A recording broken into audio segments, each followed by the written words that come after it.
اور وہ قانون ہمیں بھی سمجھا دیں کہ جس کے تحت 12.7 ارب روپے کے اثاثے اتنی جلدی بن جاتے ہیں۔ اب جناب باجوہ کی جانب سے اس سے پہلے ایک سٹیٹمنٹ آیا تھا کہ ہم نے یہ تمام اثاثے ڈکلیئر کیے ہوئے تھے۔ جب آپ یہ کہتے ہیں کہ آپ نے تمام اثاثے ڈکلیئر کیے ہوئے تھے تو پھر اس سٹوری میں آپ کے اثاثوں کے متعلق جو کچھ بتایا گیا اور جو ٹیکس ریکارڈ آپ کے اثاثوں کے متعلق اس سٹوری کے اندر مینشن کیا گیا، اس کی تو اسحاق ڈار نے بھی تصدیق کی، اور اسحاق ڈار نے ڈینائی نہیں کیا کہ یہ جو ٹیکس معلومات ہیں یہ کوئی غلط ہیں، یا جناب باجوہ کے اثاثوں کے متعلق جو معلومات ہیں یہ غلط معلومات ہیں۔ تو بجائے اس کے کہ جناب باجوہ خود کو کلیئر کروانے کے لیے خود ایک انکوائری کرواتے اور یہ کہتے کہ میری انکوائری کی جائے، میرے اثاثوں کو آڈٹ کیا جائے، کوئی تھرڈ پارٹی آپ بٹھائیں، میں پاک فوج کا آرمی چیف رہا ہوں اور مجھ پر اتنا بڑا الزام لگ گیا، اس سے میری فوج کی ساکھ متاثر ہو سکتی ہے، آرمی چیفز کی ساکھ متاثر ہو سکتی ہے، تو کوئی تھرڈ پارٹی آ کر میرے اثاثوں کو آڈٹ کرے۔ بجائے اس کے اس صحافی کو بیچارے کو اٹھا لیا گیا، اور ابھی یہ بھی کنفرم نہیں ہے کہ اس صحافی کا اس سٹوری میں کیا کنٹریبیوشن تھا، پاکستان سے اس صحافی کا کیا کنٹریبیوشن تھا۔ یہ بول نیوز کے صحافی ہیں شاہد صاحب، ان کو اب اٹھایا گیا ہے ایف آئی اے کی جانب سے۔ آپ نے میرے لیے جو ویژولز تھے نا وہ بڑے تکلیف دہ تھے، کیونکہ جب اس سے کچھ لوگوں نے وہاں پر سوال کرنے کی کوشش کی ہے تو اس نے کہا کہ اوور مائی ڈیڈ باڈی، یہ مجھ سے پاسورڈ مانگ رہے ہیں، میرے سورسز جو ہیں وہ ایکسپوز ہوں گے، اور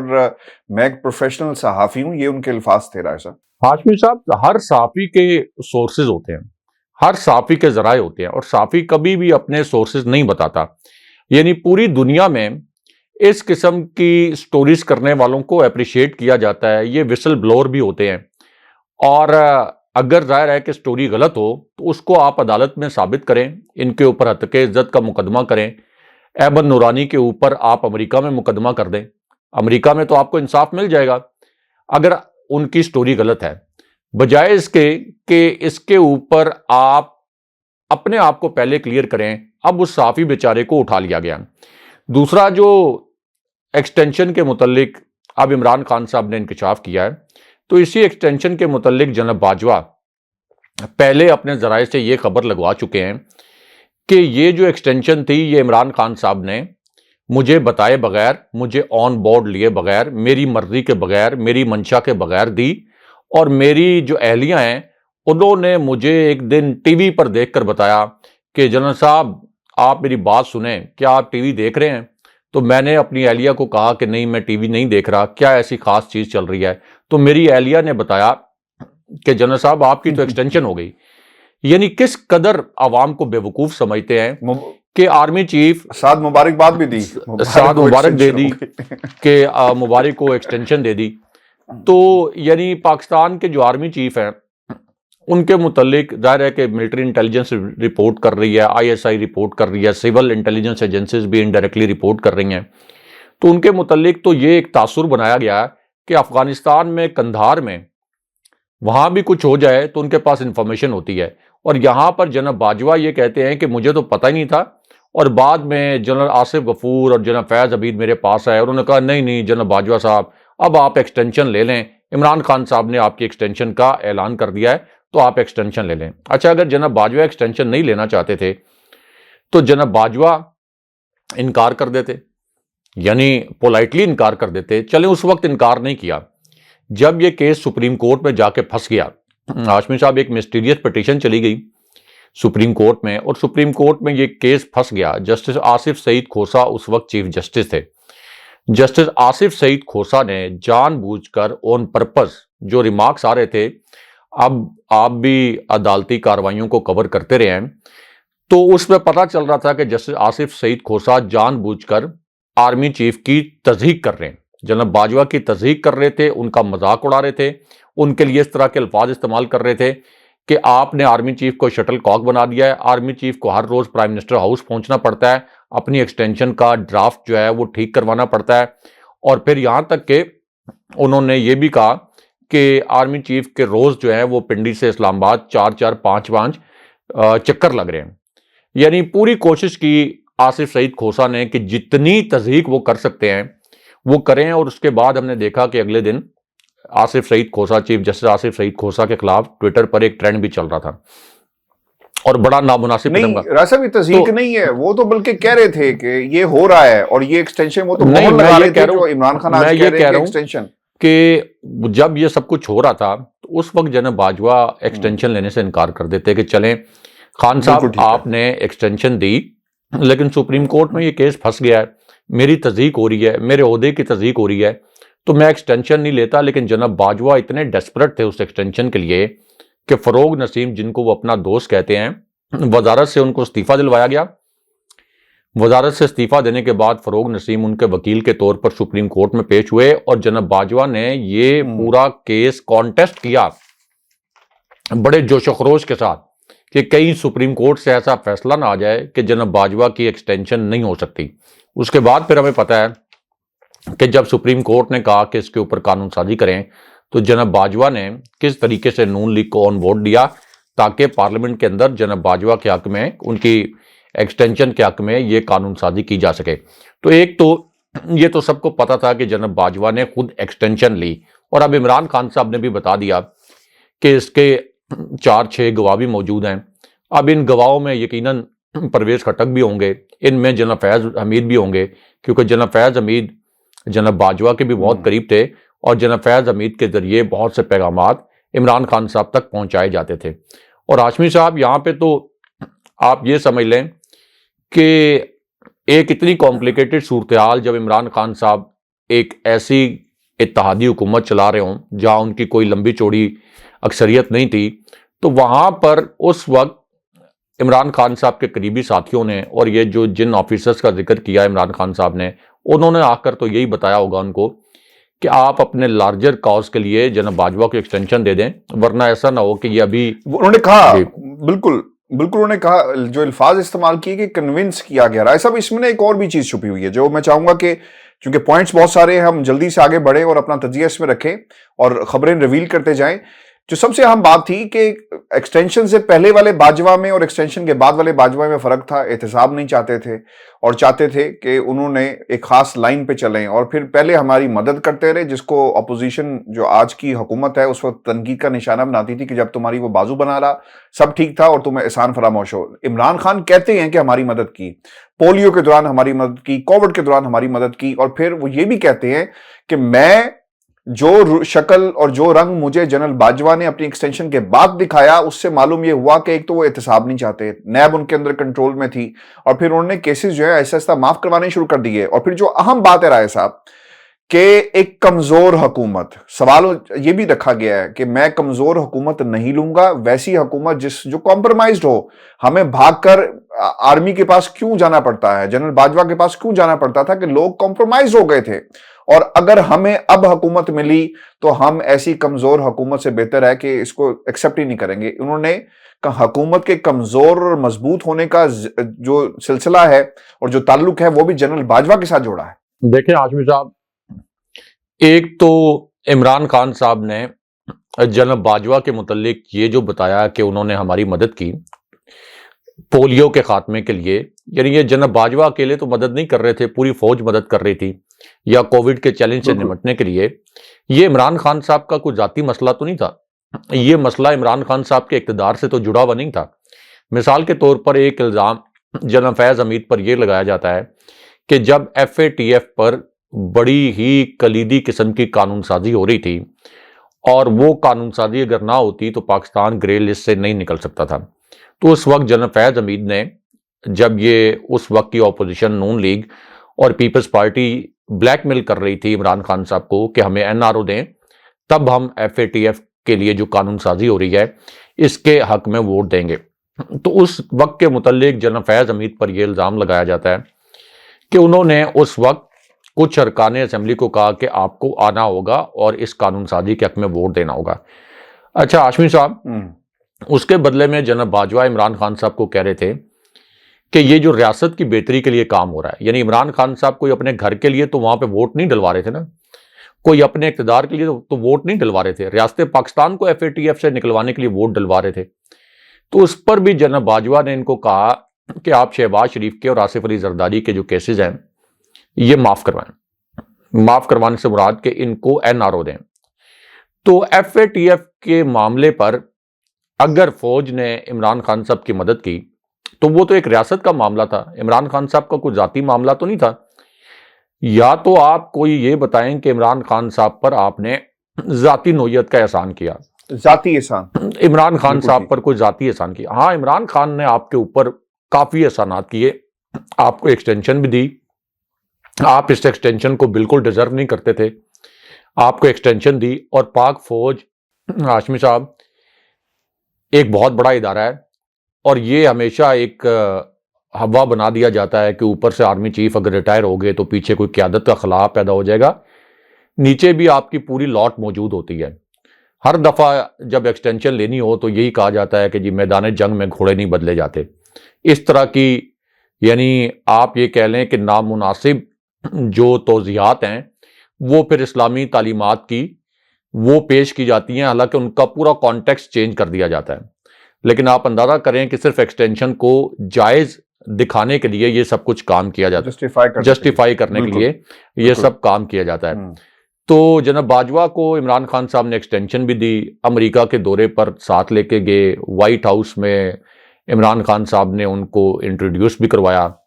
اس کے ساتھ ساتھ آپ یہ دیکھ لیں کہ ہر جگہ جس وقت میاں نواز شریف اور پوری PDM اور ریاستی عناصر ہماری فوج کو اور جناب باجوہ کو اٹیک کر رہے تھے، DGI کو اٹیک کر رہے تھے، خاص طور پر پوری فوج کو آئسولیٹ کر رہے تھے، عمران خان صاحب اس وقت ہماری فوج کی ڈھال بن گئے. اور اس کا فائدہ ظاہر ہے جناب باجوہ کو بھی ہوا، ورنہ جس طرح کا اٹیک میاں نواز شریف نے اور مریم نواز نے جناب باجوہ پر کیا تھا، اگر عمران خان صاحب بھی اس وقت جناب باجوہ کو دبانے کے لیے، کیونکہ جناب باجوہ تو اس وقت بھی عثمان بزدار کو ہٹانے کے لیے عمران خان صاحب کو بلیک میل کر رہے تھے، تو عمران خان صاحب کے پاس موقع تھا وہ سیٹل کرنے کا اور جناب باجوہ پر دباؤ بڑھانے کا. لیکن عمران خان صاحب نے اس وقت یہ دیکھا کہ میری فوج کمزور نہ ہو، کیونکہ خان صاحب کو پتا تھا کہ میری فوج پر اب ایجنڈے کے تحت جو ہے وہ تنقید کی جا رہی ہے. اچھا، آپ کو یاد ہوگا کہ جب وہ جنرل باجوہ کا نواز شریف نے لندن میں بیٹھ کر نام لینا شروع کیا نا، تو اس کے بعد ہی ایکسٹینشن کی بات ہوئی ہے. تو شاید ان کا خیال تھا کہ یہی وہ سیاست ہے جو میرے خلاف ہوگی اور میں اس کو برداشت جو ہے نہیں کر سکتا. رائے صاحب، ایک اور بھی اہم نقطہ ہے، عمران خان صاحب یہ بھی کہتے ہیں کہ میں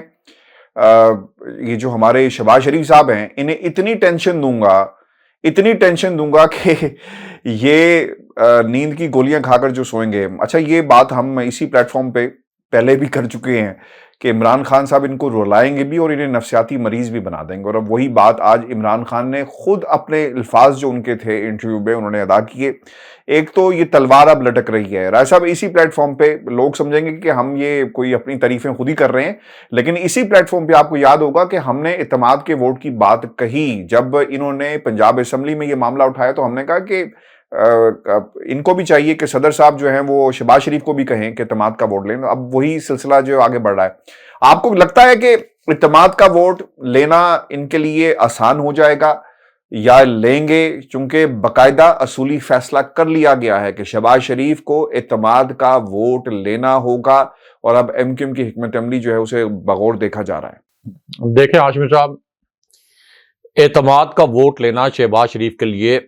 کوئی آسان نہیں ہوگا. عمران خان صاحب نے یہ ایک ترک کا پتہ کھیلا ہے، اور وہ اس طرح کہ MQM کو یہ پتا ہے کہ اس وقت PDM سے پاکستان کی عوام سخت ناراض ہے. PDM کے خلاف جو غم و غصہ ہے یہ نفرت میں اور اشتعال میں بدل چکا ہے. MQM یہ چاہتی ہے کہ ہم PDM کے ساتھ کھڑے ہوئے کراچی کی حد تک نظر نہ آئیں، تاکہ کراچی میں ہمیں ہمارا جو ووٹ بینک تھا، جو کہ پہلے ہی عمران خان صاحب نے اس ووٹ بینک کا ایک بڑا حصہ اپنے نام کر لیا، تو یہ باقی رہا سا ہمارا جو ووٹ بینک ہے یہ بھی ختم نہ ہو جائے. تو جب یہ اعتماد کا ووٹ لینے کے لیے کہا جائے گا صدر پاکستان کی جانب سے شہباز شریف کو، تو MQM کے لیے بھی ایک امتحان ہوگا. اگر MQM شہباز شریف کے حق میں ووٹ دیتی ہے تو پھر MQM اپنے ووٹرز کو، اپنے سپورٹرز کو یہ نہیں بتا سکے گی کہ ہم نے آپ کے حقوق کے لیے سٹرگل کی، اور جب ایک موقع تھا شہباز شریف نے بطور وزیر اعظم جب اپنی کمٹمنٹس پوری نہیں کی ہمارے ساتھ، تو جب ایک موقع تھا ہم ان کی حکومت گرا سکتے تھے، تو ہم نے ان کی حکومت نہیں گرائی، بلکہ ان کے چاپلوس بن کر یا کسی قوت کے کہنے پر ہم نے ان کی حکومت کو سہارا دیا. تو یہ جو ان کے استعفوں والی ایک نام نیاز سیاست ہے نا، یہ جو چال بازی کر رہے ہیں اس وقت، خواجہ اظہار الحسن نے جو کہا کہ ہم استعفے دینے کے لیے تیار ہیں، استعفوں کے اوپر دستخط ہو گئے ہیں، تو یہ چال بازی پھر ناکام ہو جائے گی، یا آپ کہہ لیں کہ ایکسپوز ہو جائے گی۔ ان کے پاس پھر یہ چوائس ہوگی کہ ٹھیک ہے، آپ شہباز شریف کو ووٹ نہ دیں اور ثابت کریں کہ واقعی ہی آپ کراچی کے لوگوں کے ساتھ سنسیئر ہیں اور آپ استعفے دینا چاہتے تھے۔ دوسرا، ہاشمی صاحب، 1-2 ووٹوں کی برتری ہے کل ملا کر شہباز شریف کی، اور یہ پوائنٹ بھی ہم نے اسی پلیٹ فارم پر ڈسکس کیا تھا کہ اگر عمران خان صاحب نے نون لیگ کے یا نون لیگ کی جو اتحادی جماعتیں ہیں ان میں سے صرف 3-4 لوگوں کو بھی پی ٹی آئی کے ٹکٹ آفر کر دیے، کیونکہ نون لیگ میں ہر رہنما تو خواجہ آصف، خواجہ سعد رفیق، احسن اقبال نہیں ہے۔ نون لیگ کے جو 85 اس وقت ارکان قومی اسمبلی ہیں، اس کے اندر 7-8 لوگوں کو مینج کرنا، 10 لوگوں کو مینج کرنا تو کوئی کام ہی نہیں ہے، اور ان میں سے بھی کئی ایسے ہیں جن کو پتا ہے کہ ہو سکتا ہے ہمیں اگلی دفعہ ٹکٹ نہ ملے، اور ٹکٹ ملے گا بھی تو عمران خان صاحب کے سونامی کے سامنے ہم خس و خاشاک کی طرح بہ جائیں گے۔ تو وہ چاہیں گے ان میں سے کم اتنے لوگ نکل آئیں گے جن کو اگر عمران خان صاحب ٹکٹ دینے کا وعدہ کریں پی ٹی آئی کا، تو وہ شہباز شریف کو اعتماد کا وہ ووٹ آپ دینے کی نہیں بات جائیں گے۔ ٹھیک ہے، لیکن راجہ صاحب یہ کوئی سیاست تو اچھی ہے۔ ہم اگر عمران خان کے حوالے میں سے یہ یہ کہتے ہیں کہ بات کر منحرف رہا ہو ہوں، گئے اور جی بری بات میں ہوئی، یہ بات تو ہمیں تو میرا خیال ہے کہ جی ہمیں اس طرح کی جو ہے، اس طرح کے اگر کوئی دوسری جماعت کو بھی توڑ کر کہیں اور جائے اور اس طرح کی، میرا خیال ہے کہ یہ جمہوریت کے اندر یہ ایسے رویے کسی صورت بھی قابل قبول نہیں ہے۔ اگر عمران خان کے ساتھ لوگ کرتے ہیں تو ہم برا کہتے ہیں، اگر دوسری جماعتوں کے ساتھ بھی یہی کچھ ہو، یا تو آپ پارٹی کو چھوڑ کر دونوں ہاتھوں سے اوپن ہارٹ ہو کر آئیں اور خان صاحب کو جوائن کریں یا کسی بھی جماعت کو جوائن کریں۔ جی ہاں، میں یہی کہہ رہا ہوں کہ جو گھناؤنے حربے انہوں نے استعمال کیے، اگر عمران خان صاحب اس کا 1% بھی استعمال کر لیں تو شہباز شریف کی چھٹی ہو جائے گی۔ اور بائی دا وے، اگر یہ یعنی کوئی خرید و فروخت نہیں، پی ٹی آئی کے ٹکٹ کے حوالے سے آپ الیکشن آپ کا بالکل سر پر ہے، تو ٹکٹس کی تقسیم کے حوالے سے جو بات چیت ہوتی ہے وہ کوئی اتنی غیر قانونی یا غیر آئینی نہیں ہے، جی یہاں پہ کوئی فلور کراس کرنے کی بات نہیں کی جا رہی۔ لیکن بہرحال اب شہباز شریف کے پینک کا یہ عالم ہے کہ انہوں نے اپنے تمام ارکان قومی اسمبلی کو کہا ہے کہ آپ ہنگامی طور پر پہنچیں، حالانکہ اسپیکر بھی ان کا اپنا بیٹھا ہوا وہاں پہ، اس کے باوجود انہوں نے تمام اپنے ارکان قومی اسمبلی کو کہا ہے کہ آپ اسلام آباد پہنچے اور تا وقت حکم ثانی آپ نے اسلام آباد میں رہنا ہے۔ تو عمران خان صاحب نے ان کو نفسیاتی مریض لاہور سے لے کر لندن تک سب کو بنا دیا ہے، یعنی ان کو سمجھ نہیں آتی۔ ایک دن کہتے ہیں کہ نواز شریف آ رہے ہیں، دوسرے دن کہتے ہیں کہ مریم نواز جائیں گی، وہاں جا کے اسیسمنٹ کریں گی، رپورٹ بھیجیں گی، پھر نواز شریف واپس آئیں گے، تو مکمل طور پر کنفیوز ہیں۔ ایک طرف کہتے تھے کہ اسمبلی توڑ کے دکھائیں، اسمبلی یہ کبھی نہیں توڑیں گے، ان میں اتنی جرت نہیں ہے، اتنی ہمت نہیں ہے۔ اب اسمبلی توڑ دی تو یہ کہتے ہیں یہ تو ہمارا کریڈٹ ہے، ہم تو چاہتے تھے کہ یہ اسمبلی توڑ دیں، اور پہلے انہوں نے پوری کوشش کی کہ پنجاب کے ضمنی الیکشن میں ہم نہ جائیں۔ یعنی مکمل طور پر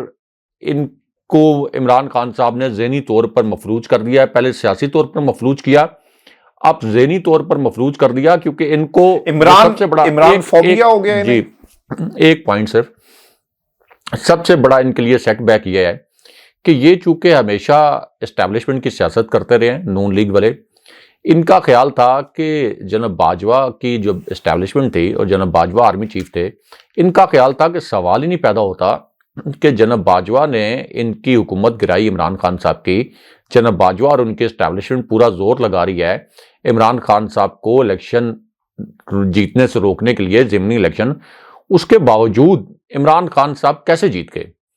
یعنی یہ ان کے لیے بہت بڑا سیٹ بیک تھا۔ اسی طرح اب دوبارہ سے سیٹ بیک یہ ہے کہ ان کا خیال تھا کہ پورا عدالتی نظام ہم نے قابو میں کیا ہوا ہے، Lahore high court, supreme court, یہ سارے ایک سبمسو رول پلے کر رہے ہیں شریف خاندان کے لیے۔ آپ دیکھ لیں کہ چیف جسٹس صاحب جو ہیں، سپریم کورٹ کے جج صاحبان، ملک میں اندھیر نگری مچی ہوئی ہے لیکن وہ مکمل طور پر خاموش ہیں۔ ان کا خیال تھا کہ اسی طرح اسٹیبلشمنٹ بھی پوری کوشش کرے گی، اور عمران خان صاحب کے بقول اسٹیبلشمنٹ نے پوری کوشش کی، لیکن اس کے باوجود عمران خان صاحب پنجاب اسمبلی میں اعتماد کا ووٹ لینے میں بھی کامیاب ہو گئے اور ساتھ ہی پنجاب اسمبلی توڑنے میں بھی کامیاب ہو گئے۔ تو یہ اب ان کے اندر خوف ہے کہ آخری جو ہماری امید تھی وہ تو اسٹیبلشمنٹ تھی، لیکن یہ ایک کیسا ایک لیڈر آیا ہے جس نے اسٹیبلشمنٹ کو بھی پیچھے دھکیل دیا، اور اسٹیبلشمنٹ کی جو ہمیں مدد جناب باجوہ کے دور میں حاصل رہی بھرپور، اور اب عمران خان صاحب کہتے ہیں کہ ابھی بھی ان کو اسٹیبلشمنٹ کی مدد حاصل ہے، تو اس کے باوجود یہ ہمیں چاروں چانے چت کر رہا ہے، تو اس کا کوئی ہمارے پاس علاج نہیں ہے۔ تو اس وجہ سے اب یہ دیکھیں کنفیوزنگ قسم کے سٹیٹمنٹ لاہور سے لندن تک جو ہیں یہ آ رہے ہیں۔ مریم نواز تو ویسے ہی روپوش ہوئی ہیں، کیونکہ ان کو نظر آ گیا ہے کہ آگے ان کے ساتھ کیا ہونے والا ہے، نون لیگ کے ساتھ کیا ہونے والا ہے۔ تو اس لیے عمران خان صاحب نے یہ الفاظ بولے۔ یہ سب سے پہلے ہم نے اس پلیٹ فارم پر یہ الفاظ بولے تھے کہ عمران خان صاحب نے ان کو سائیکو پیشنٹ، عمران خان صاحب نے کہا کہ میں ان کو نیند کی گولیاں لینے پر مجبور کر دوں گا۔ شاید خان صاحب کو علم نہ ہو، یہ ابھی بھی نیند کی گولیاں ہی لے رہے ہوں گے، جتنی پریشانی جو ہے عمران خان صاحب نے ان کے لیے پیدا کی ہے۔ اچھا رائے صاحب، ہم مسلسل آگاہ رکھے ہوئے تھے اپنے سننے والوں کو بھی، اور بہت ساری خبریں میں نے بھی اپنے پلیٹ فارم سے دی، اور وہ ایک ایک کر کے ٹھیک ہوئی ہیں۔ جو کنفرمیشنز آئی ہیں عمران خان صاحب کی طرف سے، مسلسل رابطے میں تھے۔ رائے صاحب، آپ کو معلوم ہے کہ سیاسی جماعتوں کے اندر جوڑ توڑ کا سلسلہ ہمیشہ سے جاری رہتا ہے۔ لوگوں نے کوشش کی، اپروچ کی، پیسہ چلانے کی کوشش کی، گمنام نمبروں سے فون آتے رہے، لیکن اس کے باوجود جو ہے خان صاحب اپنی پارٹی کے ساتھ جڑے رہے لاہور میں بیٹھ کر، اور ایک ایک جو رکن اسمبلی تھا، صوبائی اسمبلی، آپ نے ان سے ملاقات کی اور جاننے کی کوشش کی کہ وہ پرویز الہی کے بارے میں کیا خیال رکھتے ہیں، اور پھر ان کا پنجاب اسمبلی کے تحلیل کے معاملے پر کیا موقف ہے۔ اب جو خبر آئی ہے، خان صاحب مسلسل رابطے میں تھے۔ جس رات اعتماد کے ووٹ کی بات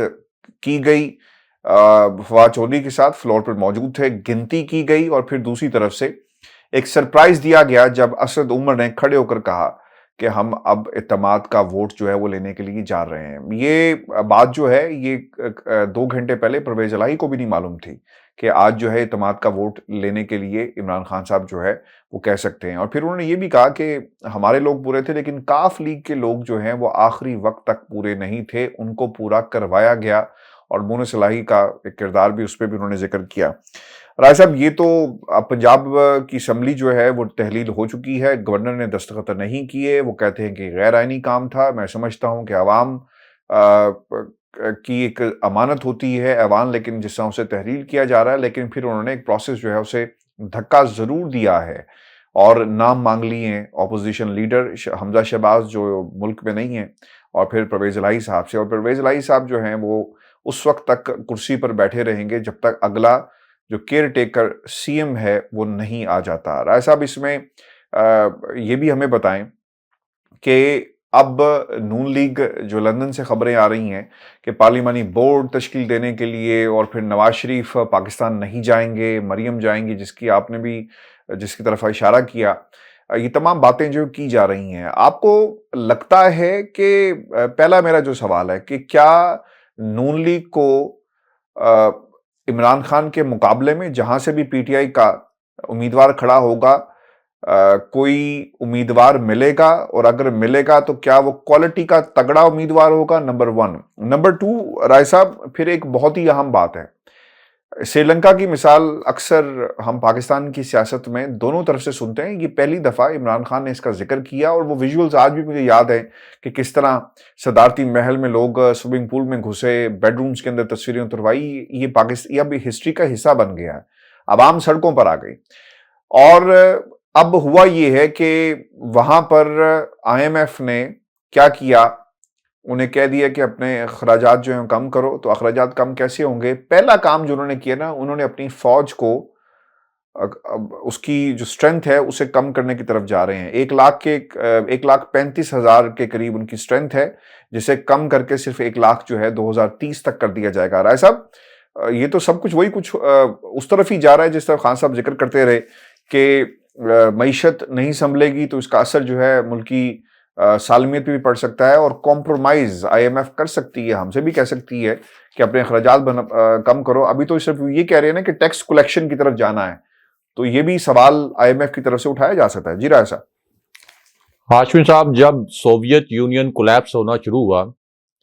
تو اس وقت بھی دنیا کی سب سے بڑی جنگی طاقت سوویت یونین ہی تھی۔ اس وقت بھی اس کے باوجود کہ افغانستان میں اس کو ایک بہت بڑا جھٹکا لگا، لیکن اس کے باوجود اس وقت بھی اس کی جنگی طاقت کا مقابلہ امریکہ کے ساتھ کیا جاتا تھا۔ لیکن سوویت یونین کے کولیپس کی وجہ ان کی معیشت تھی. جب ان کی معیشت کولیپس ہوئی تو پھر سوویت یونین کا شیرازہ بکھر گیا. یہ تو پوری دنیا کا اصول ہے. اب سری لنکا کے اگر 1,35,000 سے 1,02,000 فوجی ہو جائیں گے تو سری لنکا کو امیڈیٹلی ان کے بارڈرز کے اوپر اس طرح کی ہوسٹائل سچویشن کا سامنا نہیں ہے جس طرح کی سچویشن کا سامنا ہمیں انڈین بارڈر پر ہے. پھر ایران کے ساتھ جو ہمارا بارڈر ہے وہ بھی آج کل بڑا گرم ہے. ہمیں پتہ ہے کہ بلوچستان میں بھی دہشت گردی کے واقعات ہو رہے ہیں.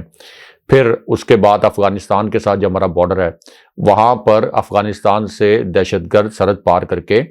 ہمارے ہاں حملے کر رہے ہیں اور ہمارے نوجوانوں کو ہمارے جو ابھی دیکھ لیں کہ پشاور کے پولیس اسٹیشن کے اوپر حملہ ہو گیا, پولیس جوانوں پر اور فوجی جوانوں کو بھی شہید کر رہے ہیں. تو اس پوری صورتحال میں آپ امیجن کریں کہ اتنی معیشت ہماری دیوالیہ ہو چکی ہے. اگر ہمیں اپنی فوج کم کرنی پڑ گئی تو پھر کیا اس ملک کا دفاع ممکن ہو سکے گا؟ کیا ہم اس پوزیشن میں ہیں کہ اپنی فوج کم کر سکیں؟ کیا ہم اس وقت جو کہ دہشت گردی کے خلاف جنگ بھی لڑ رہے ہیں, ہم نے 3 بارڈرز بھی دیکھنے ہیں, ہماری فوج نے سیلاب کی تباہ کاریاں بھی دیکھنی ہیں, کووڈ جیسی سچویشن آ جائے تو اس میں بھی پھر فوج نے اس چیلنج سے نمٹنے کے لیے مدد کرنی ہے. تو اس پوری صورتحال میں سب سے زیادہ فکر کس کو ہونی چاہیے؟ جیسے عمران خان صاحب نے کہا تھا کہ فوج کو سب سے زیادہ فکر ہونی چاہیے اکانومی کی. اور اکانومی ہاشمی صاحب ہماری مکمل طور پر نہ صرف یہ کہ کولیپس کر گئی بلکہ اس کی ریکوری کا دور دور تک کوئی چانس نظر نہیں آ رہا. یعنی ایک تو ہوتا ہے کہ چلیں ایک عالمی کے ساتھ بازاری ہو کسی جگہ پہ کسی خاص ایک پیریڈ میں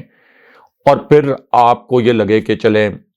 کوئی ریفارمز ہو رہی ہیں, ان ریفارمز کے نتیجے میں اکانومی ریکور کر جائے گی. جیسے عمران خان صاحب کے انیشل 2 سال میں ریفارمز ہوئیں, اس کے بعد ہم نے دیکھا ریکارڈ ٹیکس کلیکشن ہوئی, ریکارڈ آپ کے ایکسپورٹس ہوئے, کرنٹ ڈیفیسٹ آپ کا ختم ہو گیا, آپ کے جو فارن ریزروز تھے وہ ریکارڈ سطح پہ پہنچ گئے. تو وہ ایک نظر آ رہی تھی, آپ کو سرنگ کے پار روشنی نظر آ رہی تھی. اور 3.5 سال میں پھر ہم نے دیکھا کہ 5.97% پہ گروتھ ریٹ چلا گیا. لیکن یہاں پر تو ہاشمی صاحب امید کی دور دور تک کوئی کرن نظر نہیں آ رہی. تو اس پوری صورتحال میں فوج کیا چاہے گی؟ فوج کو کیا کرنا چاہیے؟ کیا اسی ٹولے کو جس کی حکمرانی میں 8 مہینے کی حکمرانی میں ہماری معیشت 6% سے 2% پر آ گئی, 6% گروتھ ریٹ سے 2% گروتھ ریٹ پہ آ گئی, جس کی 8 مہینے کی حکمرانی میں ملک تباہ کن مہنگائی کے باوجود مکمل طور پر دیوالیہ ہو چکا ہے. ہمیں اپنے ایئرپورٹس گروی رکھنے پڑ رہے ہیں, ہمیں اپنے LNG ٹرمینل جو ہیں وہ بیچنے پڑ رہے ہیں, ہمارے فارن ریزروز کم ترین سطح پر ہیں اور بیرون ملک رہنے والے پاکستانیوں کا اس حکومت پر اعتماد نہیں. تو فوج کو اسی کرپٹ ٹولے کو مسلط رکھنے کے لیے کوئی فیسیلیٹیشن کرنی چاہیے یا اگلے الیکشن کی راہ ہموار کرنی چاہیے. تو یہ فوج کو طے کرنا چاہیے, یا اگر ارلی الیکشن نہیں بھی ہوتے تو کم سے کم یہ انشور کرنا کہ جو الیکشن اگست دس ایئر یا سپٹمبر میں ہوں گے وہ مکمل طور پر فری اینڈ فیئر ہوں, اور صرف نواز شریف کی ذاتی خواہش کو پورا کرنے کے لیے یا اس کرپٹ ٹولے کو مسلط رکھنے کے لیے ملک کی سلامتی سے نہ کھیلا جائے. تو یہ اب فوج کو اب فیصلہ کرنا ہے, اور میری اسیسمنٹ یہ ہے کہ کیئر ٹیکر سیٹ اپ آنے کے بعد فوج وہی فیصلہ کرے گی جو کہ 80% عوام جہاں کھڑے ہوں گے. فوج 80% عوام کی خواہشات کے خلاف نہیں جائے گی, کیونکہ اگر فوج 80% عوام کی خواہشات کے خلاف جاتی ہے تو اس سے فوج کا اپنا نقصان ہوگا. اکانومی تو ہماری ظاہر ہے کہ کولیپس ہوگی, لیکن فوج کے اوپر بڑی انگلیاں اٹھیں گی. دوسرا کوئکلی جناب باجوہ کی ایک ویڈیو وائرل ہوئی ہاشمی صاحب غالباً UAE سے, اور جناب باجوہ بے یارو مددگار ایک چوراہے پر کھڑے ہیں اور ٹریک سوٹ میں. بے یارو مددگار میں اس لیے کہہ رہا ہوں کہ پاکستان میں تو لاؤ لشکر چلتے تھے جناب باجوہ کے ساتھ, گاڑیوں کی اتنی لمبی قطار چلتی تھی کہ آپ گن گن کر تھک جاتے تھے, اور ظاہر ہے کہ اس میں ایک سیکیورٹی کی صورتحال بھی ایک فیکٹر ہے پاکستان کے اندر. لیکن اس کے اندر ایک سبق بھی ہے کہ 6 سال کا آپ کا جو ٹینیور تھا, عام طور پر تو آرمی چیف کا 3 سال کا ہوتا ہے, تو جس کا 6 سال کا ہوتا ہے وہ بھی گزر جاتا ہے. 9 سال کے جن کے ٹینیور جنہوں نے زبردستی مسلط اپنے آپ کو کیے رکھا ملک پر, جیسے پرویز مشرف نے اور جنرل ضیاء الحق نے 11 سال, ان کے بھی ٹینیور گزر گئے. تو جب گزر جاتے ہیں ٹینیور، اس کے بعد پھر آپ کو تاریخ جج کرنا شروع کرتی ہے. یہ آپ کے جو اس وقت ریاستی اداروں کے سربراہان ہیں، chief justice, chief election commissioner, تمام ریاستی اداروں کے سربراہان، تاریخ آپ کو جج کرنا شروع کرتی ہے. اور ابھی ہاشمی صاحب یہ 30 سیکنڈ کا کلپ ہے، اس کے اوپر میمز کا طوفان آیا ہوا ہے. اس کے اوپر بڑے مزاحیہ قسم کے، عجیب و غریب قسم کے تبصرے بھی ہو رہے ہیں. جناب باجوہ وہاں پہ ٹریک سوٹ پہ کھڑے ہیں، ایک کوئی لڑکا ان کے سامنے کھڑا ہے اور پیدل ہی جناب باجوہ جو ہیں وہاں بھی موجود ہیں، اور کوئی نہ پروٹوکول ہے، نہ گاڑیاں ہیں، نہ کوئی شاہانہ آپ یہ کہنے کو کوئی سیکیورٹی ہے. تو اس لیے آپ دیکھ لیں کہ جب جناب باجوہ نے رجیم چینج آپریشن کے تحت عمران خان صاحب کی حکومت گرائی، جس کے متعلق عمران خان صاحب واقعاتی شہادتیں پیش کرتے ہیں، تو اس کے بعد سے جناب باجوہ عوامی سطح پر کتنے غیر مقبول ہوئے اور کتنا شدید ان کو رد عمل کا سامنا کرنا پڑتا ہے. ان کی کوئی تصویر سامنے آ جائے، کوئی ویڈیو سامنے آ جائے، ہر ویڈیو، ہر تصویر پر ان کے منفی تبصرے ہوتے ہیں. تو اس لیے تاریخ جو ہے وہ بڑی ظالم ہے. تاریخ پھر جب اپنا فیصلہ سناتی ہے تو وہ پھر یہ نہیں دیکھتی کہ کوئی آرمی چیف ہے، کوئی چیف جسٹس ہے، کوئی کسی ادارے کا سربراہ ہے. تو یہ سارے ٹینیور ختم ہو جاتے ہیں، آپ کا جو کردار ہے وہ باقی رہ جاتا ہے. بہت شکریہ ایسا ویوز، یہ آج کا شو تھا ہمارا. آپ نے کمنٹس ضرور بھیجیے گا، چینل کو سبسکرائب کرنا مت بھولیں. مجھے اور ابراہیم راجہ صاحب کو اجازت دیجیے. اللہ نے کے بعد. اللہ نے کے بعد.